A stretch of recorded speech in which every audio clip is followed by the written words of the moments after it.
नमस्कार, जय श्रीराम सगळ्यांना. आणि मच्छीचं कंटेनर बाहेर काढून ठेवल्या. कंटेनर म्हणजे डबं हे बघा, कोलबी आहे, बांगडा आहे, बोंबील आहे. नंतर त्याला बोंबील ठेवलं पाणी आहे.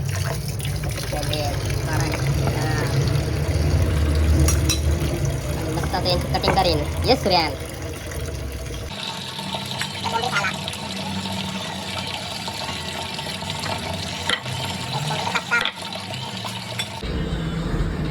नुसते गावाला मारले आता मस्त यानं बनवतो. मी आता इथे 4 बोंबील घेतलेले आहेत आणि आता मीठ टाकतो.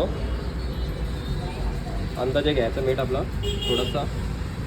त्याच्यानंतर निंबू, अर्धा निंबू घेतलं मी टाकून. तर लसूण टाकतो, मिरची टाकतो आणि मस्त मिक्स करून घेतो. त्याच्यानंतर टाकतो त्याच्यात हळद, त्यानंतर आगरी मसाला, त्याच्यानंतर धना पावडर, जिरा पावडर, तर थोडासा 1 चम्मच तांदळाचं पीठ.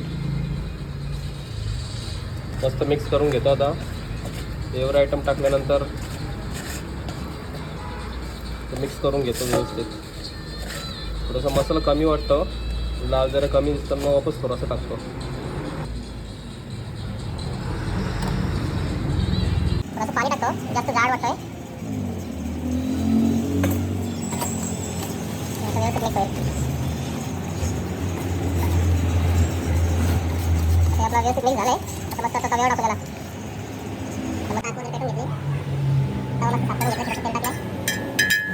रवा भाकरीचं पीठ आणि कॉर्नफ्लॉवर मिक्स केलं बघा. आपल्याला मिक्स कर. सगळं एकत्र केलं त्याला.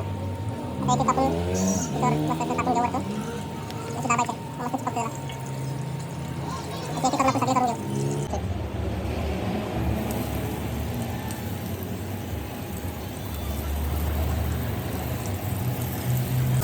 बडा क्रिस्पी क्रंची आणि जसे पाहिजे खाणं तसे.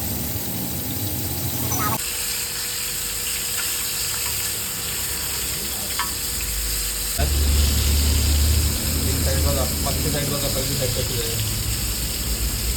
कढीपत्ता घेतो आता आणि लसूण टाकला. बघा कसं चांगली काम करा.